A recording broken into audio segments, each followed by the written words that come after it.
The award-winning unmanned combat aerial vehicle that was created expressly for operations from aircraft carriers is not what you think it would be. Hey there, welcome to another episode of High Technology. Before we ride along up in the air, feel free to join the club as we unravel high-end technologies on the planet by subscribing to this channel and hitting the notification bell so you won't miss any exciting videos in the future. Today we will learn more about this puzzling UFO-shaped drone and the men and women who were essential to the safe operation of the flight deck and the aircraft carrier.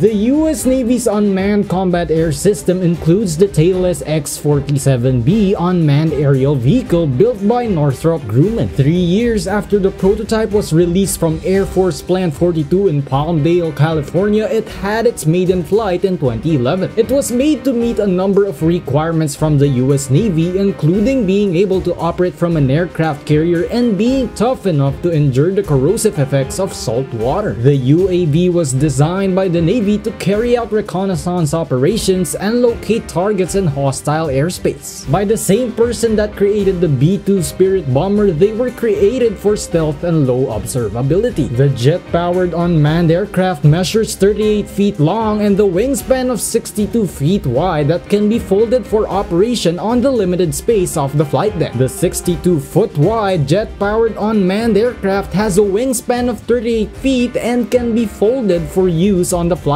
deck's constrained space.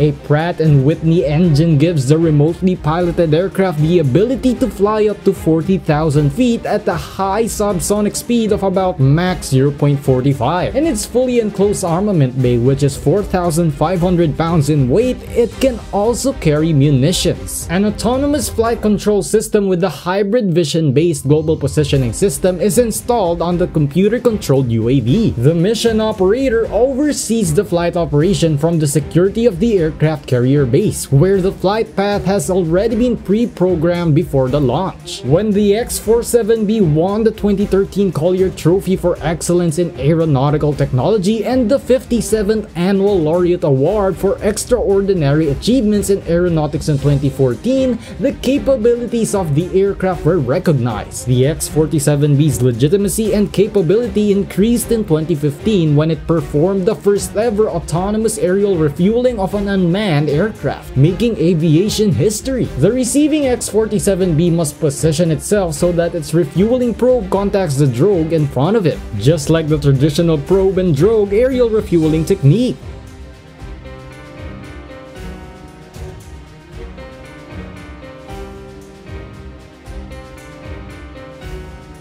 This historic occasion reveals the capabilities of unmanned surveillance and reconnaissance systems, which are crucial in the constantly evolving field of warfare technology. The X-47B has verified that it complies with all US Navy criteria. It is dependable, effective, and carrier operable. The US Navy's Arrow Sea warfare is supported by its aircraft carriers. The aircraft carrier's flawless operation and the air wing it carries are painstakingly coordinated from its nerve center to serve as the air power base against the opponents. The 150-foot superstructure that rose from the flight deck was first used in 1923 and was referred to as the island. The aircraft carrier's commanding officer is based right below the island's highest point. The commanding officer leads an army of highly trained men and women to ensure the aircraft carrier stays afloat safely. They are typically former naval pilots with first-hand knowledge of aircraft and flight deck operations. The helmsman who drives the ship, the lee helmsman who manages the carrier speed support team, and the quartermaster of the watch who updates, revises, and develops nautical charts and other publications are all included in this. The primary flight control or PRI-FLY is located directly above the bridge. All aircraft activities on the flight deck and aircraft within a 5 nautical mile radius are under the control of the air officer, commonly known as the air boss.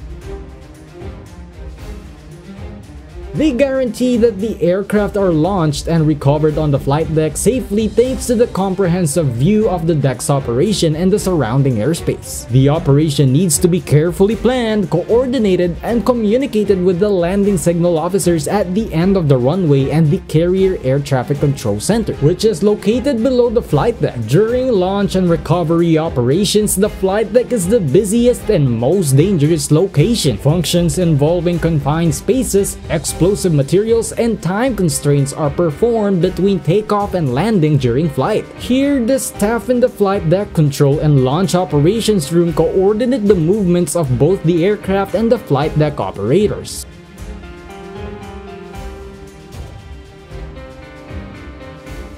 One of the most important instruments for coordinating flight deck operations is the Ouija Board. The Ouija Board, which is roughly 6 feet long and 2.5 feet wide, depicts how and where the airplane is parked on the flight deck to allow for any necessary aircraft upkeep, refueling, or rearming. The system hasn't changed much since World War II for the purpose of ensuring that operations can continue even if electricity is lost during combat. The naval forces around the world strive to stay up to date with the newest, most economical, and most effective warfare technologies. A computerized system makes operations more precise and efficient, but ultimately it is the human element that is key to maximizing the potential of the available technology. Tactics without strategy are the clamor before defeat, as the Chinese general of arms Sun Tzu once said.